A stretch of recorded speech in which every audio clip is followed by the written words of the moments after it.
बेटा अब खुद कमाने वाला हो गया था, इसलिए बात बात पर अपनी माँ से झगड़ पड़ता था। ये वही माँ थी जो बेटे के लिए पति से भी लड़ जाती थी। मगर अब फाइनेंशियली इंडिपेंडेंट बेटा पिता के कई बार समझाने पर भी इग्नोर कर देता और कहता, यही तो उम्र है शौक की, खाने पहनने की। जब आपकी तरह मुंह में दांत और पेट में आंत ही नहीं रहेगी तो क्या करूँगा। बहू पूजा भी भरे पूरे परिवार से आई थी, इसलिए बेटे की गृहस्थी में पूजा भी रम गई थी। बेटे की नौकरी अच्छी थी तो फ्रेंड सर्कल उसी हिसाब से मॉडर्न थी। बहू को अक्सर वह पुराने स्टाइल के कपड़े छोड़कर मॉडर्न बनने को कहता था, मगर बहू मना कर देती थी। वो कहता, कमाल करती हो तुम, आजकल सारा ज़माना ऐसा करता है, मैं क्या कुछ नया कर रहा हूँ तुम्हारे सुख के लिए, सब कर रहा हूँ और तुम हो कि उन्हीं पुराने विचारों में अटकी हो। क्वालिटी लाइफ क्या होती है तुम्हें मालूम ही नहीं।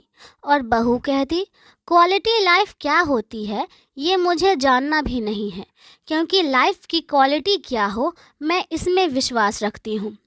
आज अचानक पापा आईसीयू में एडमिट हुए थे। हार्ट अटैक आया था। डॉक्टर ने पर्चा पकड़ाया, 3 लाख और जमा करने थे। 1.5 लाख का बिल तो पहले ही भर दिया गया था, मगर अब ये 3 लाख भारी लग रहे थे। वह बाहर बैठा हुआ सोच रहा था कि अब क्या करे।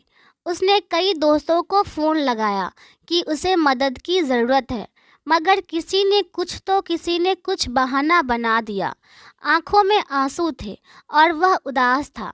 तभी पूजा खाने का टिफ़िन लेकर आई और बोली, अपना ख्याल रखना भी ज़रूरी है, ऐसे उदास होने से क्या होगा, हिम्मत से काम लो, बाबूजी को कुछ नहीं होगा, आप चिंता मत करो, कुछ खा लो, फिर पैसों का इंतज़ाम भी तो करना है आपको। मैं यहाँ बाबूजी के पास रुकती हूँ, आप खाना खाकर पैसों का इंतज़ाम कीजिए। पति की आंखों से टप टप आंसू झरने लगे। कहा ना, आप चिंता मत कीजिए, जिन दोस्तों के साथ आप मॉडर्न पार्टियां करते हैं आप उनको फ़ोन कीजिए, देखिए तो सही कौन कौन मदद को आता है। पति खामोश सूनी निगाहों से ज़मीन की तरफ देख रहा था कि पूजा का हाथ उसकी पीठ पर आ गया और वह पीठ को सहलाने लगी। सबने मना कर दिया, सबने कोई ना कोई बहाना बना दिया। पूजा, आज पता चला कि ऐसी दोस्ती तब तक की है जब तक जेब में पैसा है। किसी ने भी हाँ नहीं कहा, जबकि उनकी पार्टियों पर मैंने लाखों उड़ा दिए। इसी दिन के लिए बचाने को तो माँ बाबा कहते थे। खैर कोई बात नहीं, आप चिंता न करो, हो जाएगा सब ठीक। कितना जमा कराना है? अभी तो तनख्वाह मिलने में भी समय है। आखिर चिंता कैसे न करूं पूजा, तुम्हारी ख्वाहिशों को मैंने संभाल कर रखा है। क्या मतलब? तुमने जो नई नई तरह के कपड़ों और दूसरी चीज़ों के लिए मुझे पैसे देते थे वो सब मैंने संभाल कर रखे हैं।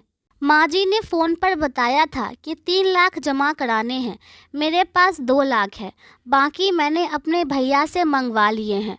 टिफ़िन में सिर्फ एक ही डिब्बे में खाना है, बाकी में पैसे हैं। पूजा ने थैला टिफ़िन सहित उसके हाथों में थमा दिया। पूजा, तुम सचमुच अर्धांगिनी हो। मैं तुम्हें मॉडर्न बनाना चाहता था, हवा में उड़ रहा था, मगर तुमने अपने संस्कार नहीं छोड़े। आज वही काम आए हैं। सामने बैठी माँ के आंखों में आंसू थे। उसे आज खुद के नहीं बल्कि पराई माँ के संस्कारों पर नाज था और वो बहू के सर पर हाथ फेरती हुई ऊपर वाले का शुक्रिया अदा कर रही थी कि हे भगवान, ऐसी बहू आप सबको देना। इस वीडियो के बारे में आपकी क्या राय है प्लीज़ कमेंट करें। वीडियो अच्छी लगी हो तो वीडियो को लाइक और चैनल को सब्सक्राइब भी ज़रूर करें। धन्यवाद।